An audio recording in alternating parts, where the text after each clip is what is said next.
You're a defective product since you can't give us grandchildren. Get divorced and get out. With those words, Linda waved her hands as if shooing away a bug.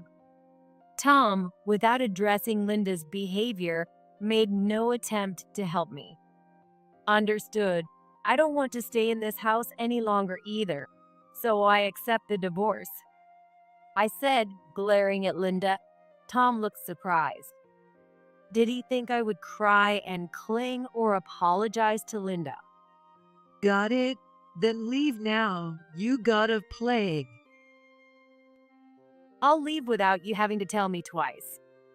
Then I gathered my belongings left in the yard and left the house. The year after divorcing Tom, I decided to send a letter to my former in-laws. A healthy baby boy was born. It included a photo of me with my beloved son and the words, "It was my way of revenge." The following month, I received a barrage of frantic calls from Tom on my smartphone. Seeing this, I couldn't help but smirk. My name is Ashley Martin, a working mom striving daily. My job is an illustrator, and thankfully, I receive plenty of work requests from various places. I want to be an artist when I grow up. I've said since I was little. My parents supported my dreams, always praising me. What a lovely drawing. Ashley, you'll definitely create art that everyone acknowledges. My dad always supported me the most. He was a children's book author, and I loved his gentle illustrations. I want to draw like Dad. I told him once, and he beamed with joy. Although my dream has slightly changed, I've achieved it and enjoy my days at work. Ashley, how's the progress on that project? It's on schedule. Looks like there won't be any issues until delivery. I met my husband Tom through work. He worked for a major company, and our initial connection was when they hired me to create illustrations for their website. I fell in love with your illustrations. Could we talk more about it? That was how he approached me. From there, our relationship deepened, and soon he confessed his feelings for me. I want to build a happy home with you, Ashley. Will you marry me? Following his proposal, I married Tom. I think we can overcome anything together with you. Tom said with a smile. Believing that I could have happy days with him, I chose to be with Tom. Once this is over, I think I'll take a short break. How about we go on a trip? Sounds good. I'll adjust the schedule. We like traveling and frequently go on trips together. Though we don't have children, I believe we've built a reasonably happy home. When I was working at home, the doorbell rang. Is it her again? I sighed and checked the visitor on the monitor. Sure enough, it was Linda. I sighed again and opened the front door. What's up, Linda? Just the usual check. Let me in quickly. She said, barging into the houses. Watching her back, I wondered if I could get any work done today as I reviewed my schedule in my head. Don't just stand there. Make some tea at least. You really aren't thoughtful. Yes, I'm sorry. Our house and my in-laws are within walking distance. That's probably why Linda shows up unannounced like this. Honestly, I don't want to let her in, but one time when I pretended not to be home, she used a spare key to let herself in. If you're home, let me in quickly. That time, I was lectured for hours and couldn't focus on my work. I've changed the locks before, but Tom keeps making spare keys and giving them to her, so it's only a temporary fix. This time, she was holding a spare key in her right hand, so she would have entered on her own if I hadn't come out. You're home all day, and you can't even manage the housework properly? Linda pointed at the laundry left out. Tom had changed out of these clothes before heading to work and just left them there. Yes, I'm sorry. And you feeding Tom properly? Arguing back only makes the lectures last longer. Just saying I'm sorry will eventually bore her and she'll leave. So I just endured this painful time. So, when are you going to let me hold my grandchild? At that, I couldn't help but look down. For years now, Linda has been pressuring me to have children soon. I want children too. But no matter how long I wait, they just haven't come. I wonder if you're infertile. I've been told by the doctor that there's nothing wrong. We started trying to conceive 6 months after getting married. But I never got pregnant, so I had tests done at the gynecologist. According to the results, there's nothing wrong with me.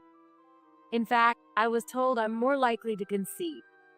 Are you sure that doctor is reliable? Well, whatever. Just don't bother Tom. I was irritated, but I tried not to show it. I see. Satisfied with my response, Linda finished her remaining criticisms of the housework and left early. I'm glad she left early this time. In the beginning, when we were newly married, Richard was there as a stopper, so it wasn't this bad. Don't cling to your son forever. Richard didn't approve of Linda's meddling in her son's marriage. In fact, he tried to stop Linda from making unannounced visits. Tom has his own family now. A parent should trust and watch over their child. It was because of Richard that Linda didn't come to our house unannounced or at all.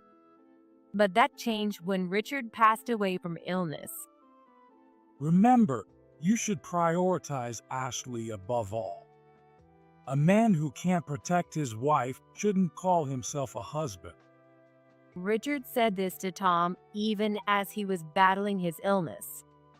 Of course, just like Dad should protect Mom, so it's wrong to leave her behind. I remember Tom responding that way to Richard. Not long after, Richard passed away. That's when Linda's meddling started to spiral out of control. I'll talk to Tom, but it won't solve anything. It would be great if Tom could be a stopper, but he completely trusts Linda. When I brought up Linda's behavior before, all he said was, "It's probably just for now." So Linda's unannounced visits continue. For the sake of my work, I have to do something about it. With that, I decided to finish up the remaining work I had left. Tom, I need to talk to you about Linda. I brought up Linda when Tom came home for dinner. At first, he listened kindly, asking, "What's up?" But as I continued, his smile turned into a wry one. It can't be helped. Mom is just worried about me. If she's worried about you, she should come when you're here, right? That's true. Well, I'll talk to her about it too. Tom said with a laugh, but he never really addressed the issue with Linda. Tom avoids conflict and can't speak strongly to anyone. Especially with Linda, no matter what is said or done, he just dismisses it with, "It can't be helped." At least don't give her the spare key. I can't work if she enters whenever she wants. But what if it's an emergency? It's better not to give it if it's misused. Even though I stated my case firmly, Tom was not convinced, just muttering, "Really?" It frustrates me, but I try to control myself. If these unannounced visits continue, I'll change the locks, and I won't give you the new key. Hey, that would be a problem. I won't be able to get into the house when I come back from work. I'll be inside, so I'll open the door when you come back. If you don't like that, either talk to Linda or take the spare key away. It was only after saying all this that Tom finally nodded. Okay. However, I don't really expect Tom to take action. It feels like it'll just end up being brushed off again. How can I make him understand? Just after murmuring this, my smartphone pinged with a notification. It was a message from my childhood friend Ryan Smith. How have you been, Ashley? If you're free, do you want to go out for drinks sometime? His considerate message slightly eased my irritation. Ryan and I lived in the same neighborhood and used to play together all the time without worrying about each other's schedules. But now we check each other's availability. And that makes me reflect somewhat deeply on how we've grown up. Of course, I'd love to. I also have something I'd like to discuss. He quickly responded to my reply. That's fine. But have you checked with Tom? Ryan and Tom interact through work and occasionally dine together. Thanks to that, Tom doesn't mind at all if I meet with Ryan. I know. I'll let you know the approved date. If you've got it sorted, then it's fine. I'd like to discuss Tom with Ryan if possible. But as a married woman meeting Ryan, who is single, just the two of us, I need to inform Tom properly. Ryan invited me for drinks. Is it okay if I go? Yeah, that's fine. I'll be eating out that day too, so just let me know the date and time later. Tom gave his permission easily. Grateful, I quickly contacted Ryan to arrange the schedule. So, what's this talk about? A few days later, we were at a familiar bar. This bar, run by a couple we know, is open like a diner, so Ryan and I wouldn't be alone. We often choose this spot to drink because of our acquaintance with the owners. Well, it's about Linda and Tom. I wanted to discuss Linda and Tom and was looking for a male perspective on the situation. Honestly, she's different from my mom, so I don't know what to say. Ryan grew up in a single-parent home. He lives separately from his mom, but apparently keeps in touch regularly. My mom actually lets me live my life as long as I don't bother anyone else. Richard was kind of like that too.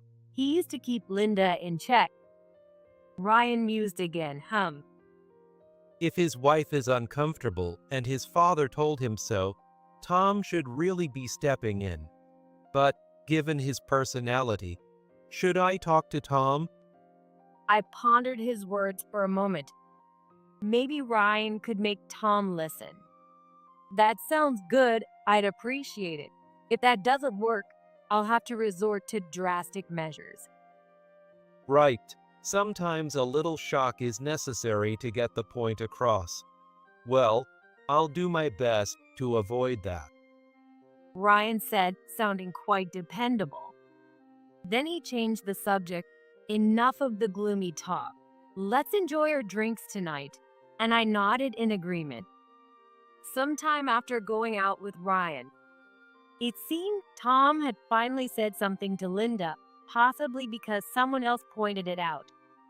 What a cocky daughter-in-law. Poor Tom having someone like you as his wife. Linda began calling daily, stopping the unannounced visits. I used work as an excuse to ignore these calls, expecting her to give up eventually. Actually, my mom called me. I'll be going to her place this weekend.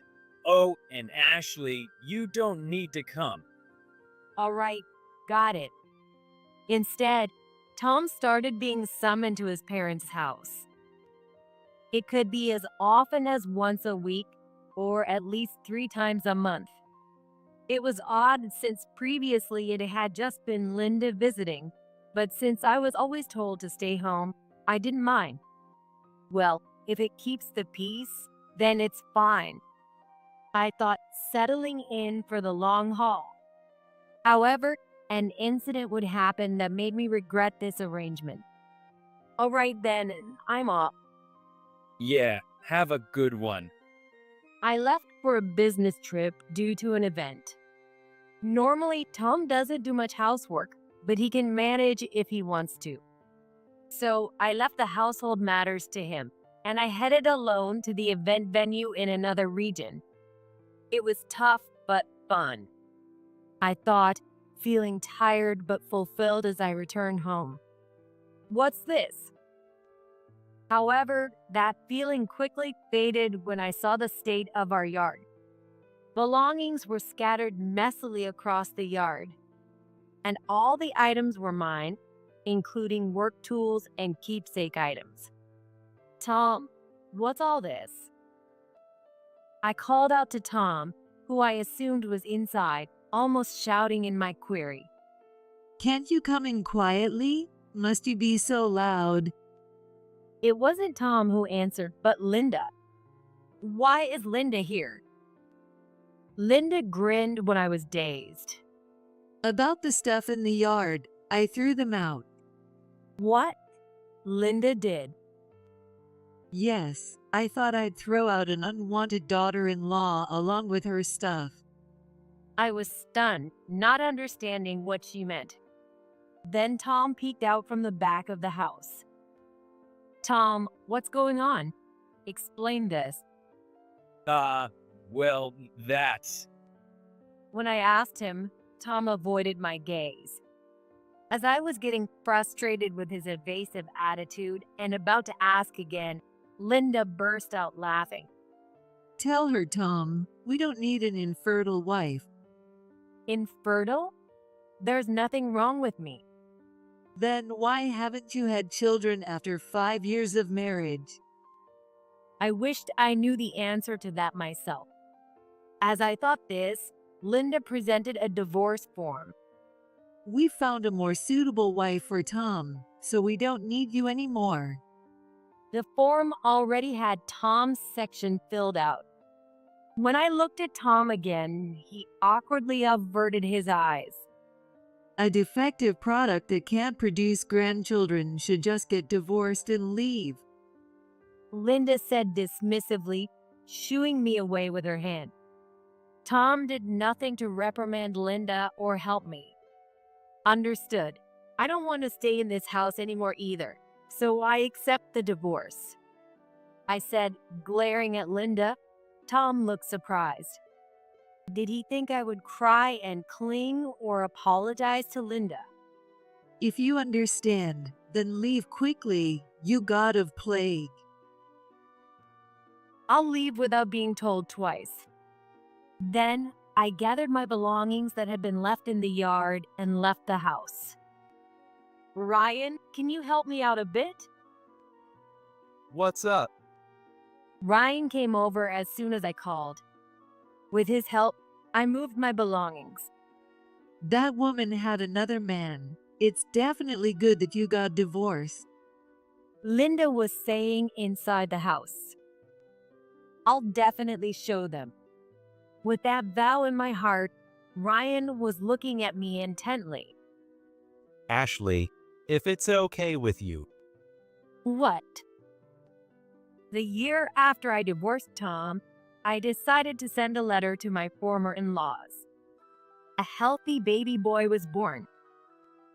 It included a photo of me with my beloved son and the words, "This was my way of getting revenge. Thank you for coming to me, my dear Oliver," I said, smiling at my son. And the next month, I received a number of calls from Tom on my phone. Smirking, I picked up the phone. What do you mean, son? Tom's voice sounded frantic. Laughing at his reaction, I left Oliver with my current husband and stepped aside. What do you mean? My precious son was born at the end of the year. But Ashley, you were infertile, right? That was just something Linda said unilaterally. I actually have a body likely to conceive. As I said this, noise erupted on the other end of the line. Well done. What? Unwillingly hearing Linda's voice, I couldn't help but speak in a low tone. Oblivious to my reaction, Linda excitedly began to talk. That child is Tom's son, right? And a boy at that. You're welcome to come back then. Apparently, Linda still hadn't realized the truth. I might as well tell her myself then. You seem to be under a misconception, but that child isn't Tom's by blood. Don't lie. You probably haven't found anyone else anyway. You're still alone, aren't you? If the child is with you, we might consider taking you back into the family. The thing is, Tom is the infertile one. I cut Linda off to tell the truth. Her voice halted abruptly. What? Tom is infertile? Yes, that's why we couldn't have children when we were together. Actually, there was one time I managed to persuade Tom to undergo fertility testing with me. The results had come in before our divorce, but in all the chaos, I had forgotten to check them. But when I got pregnant, I checked those results. It turned out it would be best to give up on natural conception with Tom. That's a lie. Her precious son turned out to be infertile, and because of him, she couldn't have grandchildren. This fact seemed to be quite a shock to Linda. She could say nothing but, "It's a lie." But then whose child is the one on the letter? He's my son. Any complaints? Just then, a voice came from behind, and my phone was snatched from my hand. Turning around, I saw Ryan smiling brightly. Tom, I can't thank you enough. Because you let go of Ashley, I got to meet my beloved wife and son. With that, Ryan hung up the phone. Oliver has gone to sleep, and I cut in. "It's okay. Thank you," I told him with a smile, and Ryan blushed slightly. Soon after, Tom contacted me again. He's really my son, isn't he? "That's why I told you. Children weren't possible with you." So you were cheating with Ryan. How dare you betray me? I will never forgive you. Tom's words made me sigh in disbelief. He really had the nerve to accuse others.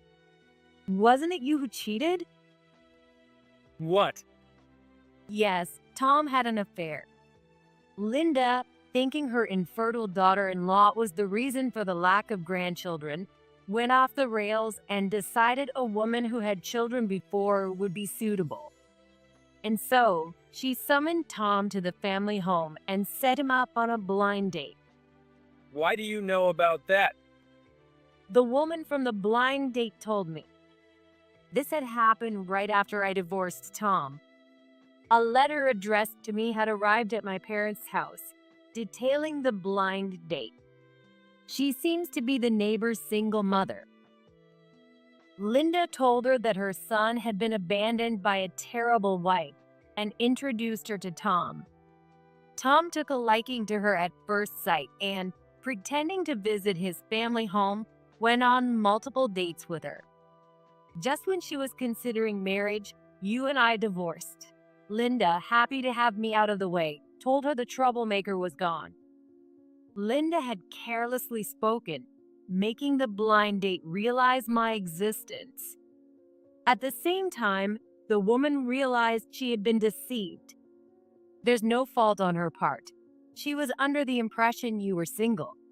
But you were different. You cheated on her while still married to me. Well, you cheated on me too. The matchmaker sincerely apologized, saying, "Even though I didn't know he was married, I'm really sorry. I was in a hurry to get a father for my child." I started seeing Ryan after we divorced. The day I left that house, Ryan confessed his feelings to me. I've always loved you, Ashley. He said, and though confused, I started dating Ryan.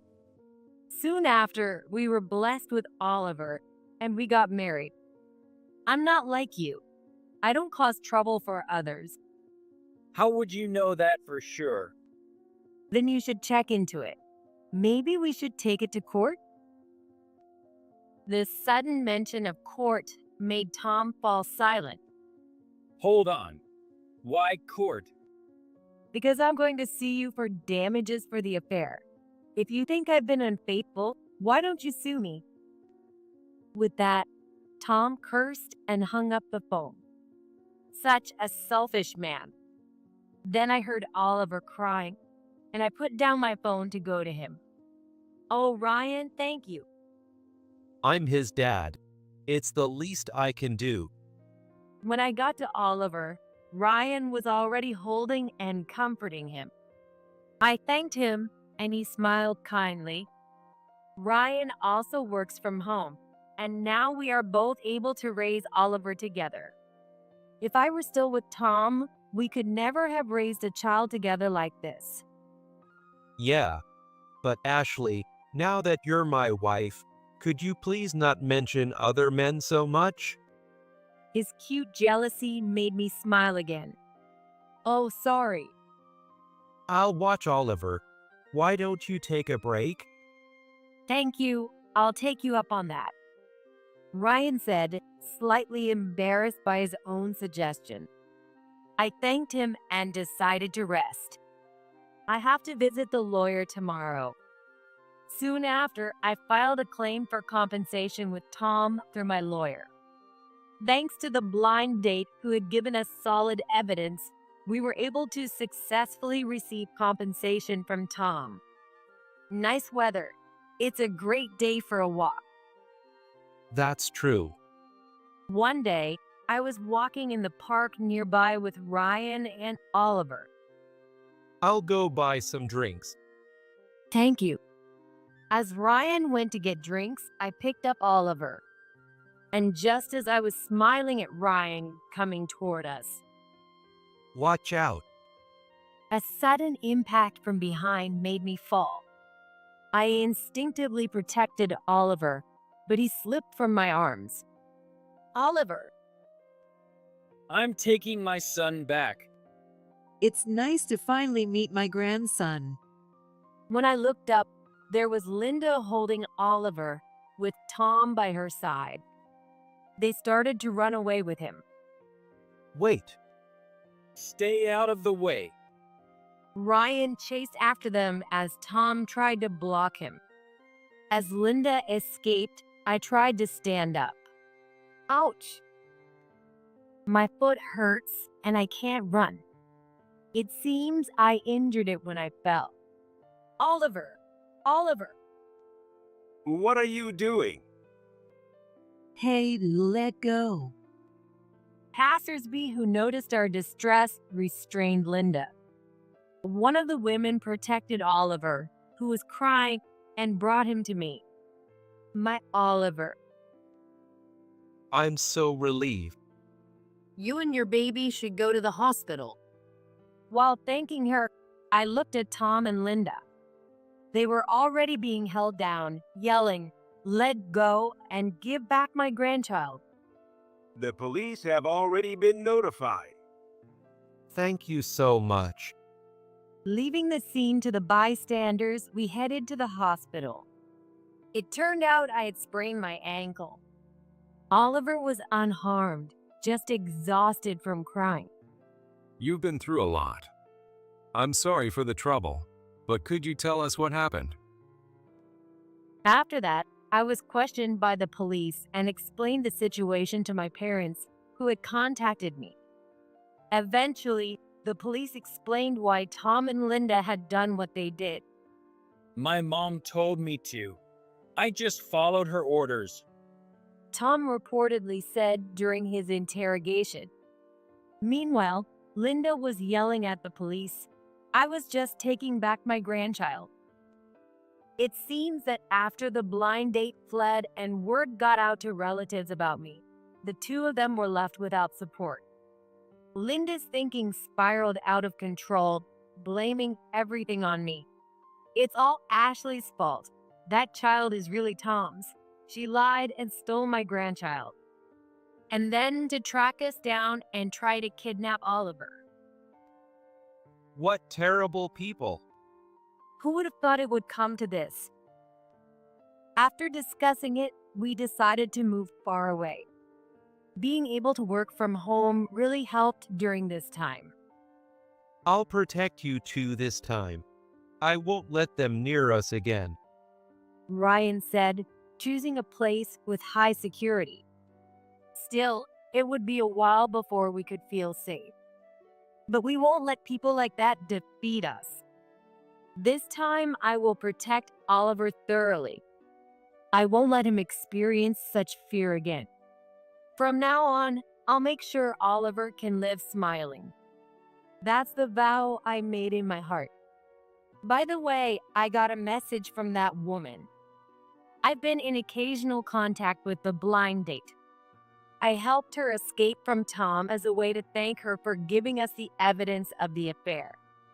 She apologized for causing trouble because she had to flee.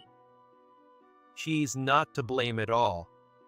As Ryan said, there's nothing wrong with her. In fact, she apologized more than necessary, saying she had hurt me by having an affair. I plan to tell her about Tom and then cut off contact. That's a good idea. It's better for both of you to forget and be free. I nodded in agreement with Ryan's words. Later, I learned that Tom and Linda were arrested for attempted kidnapping. As a result, Tom was fired from his job. Even if they're free, they can't chase after us anymore. Tom had already lost his savings paying me a settlement for the divorce. In order to find us, they went into debt and hired a detective. It seems they borrowed money from shady places. They're probably waiting for Tom and Linda to show up now. If that's the case, they won't be able to reach us here. We are currently overseas. We chose to move away from the US just to be safe. Now we can raise Oliver without worries. He said, and I nodded with a smile. It seems things turned out just as Ryan predicted for Tom and Linda. Somehow, after getting released, Tom was immediately taken away by some debt collectors. As for Linda, she was let go. But after this incident, she's been shunned by everyone around and can't find work anywhere. They had to sell their house to pay off the debts. Well, that wasn't enough, so they sold almost everything they had, and now they're living under a bridge in a cardboard box. My mom told me from the US. I smiled genuinely, relieved at the self-inflicted outcome they faced, and that we can now focus on Oliver's growth without worry. Well, I guess I'll get some work done. Ryan said, stretching. His profession is a children's book author, the same as my dad. I have to create a children's book that Oliver will enjoy too, just like John did for me. My dad doted on Ryan, who grew up without a father, and often read him the books he wrote. That inspired Ryan to become a children's book author. You will definitely create books that everyone will love. Thank you. I'll make sure it comes true. Seeing his reliable smile made my heart skip a beat. Huh? Something wrong? Nothing. I was just thinking how wonderful my husband is. Laughing, I said that, causing Ryan to blush and exclaim, "Hot." Though he's grown much taller and surpassed me in presence long ago, in moments like this, he hasn't changed since he was a child. Ryan, thank you for speaking to me that day. I should be thanking you. Honestly, I felt a bit guilty. Ryan admitted he felt guilty for taking advantage of my vulnerable state. I wondered if you could truly be happy with someone you didn't originally love. Well, if you're looking for a symbol of happiness, he's right here, I said, lifting Oliver, who giggled joyfully. Ryan smiled happily at the sight. Years later. Grandpa, Grandma. Long time no see, Oliver. You've grown again. We returned to the US for a long vacation. Oliver ran up to my parents with a beaming smile, and they warmly welcomed him. By the way, I heard your book won an award. Right. Thank you. Recently, one of his books was well received and won an award. And now there are plans to make it into a movie. I can't be outdone. No way. I still can't beat John. Ryan said, laughing with my dad. Meanwhile, I have also resumed working now that Oliver has grown up. Fortunately, I still receive requests from overseas, ensuring we have a sufficient income. I won't be outdone either.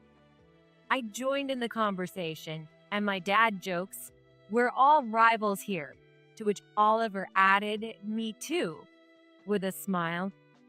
Let's keep this family full of smiles and laughter. I made that vow in my heart,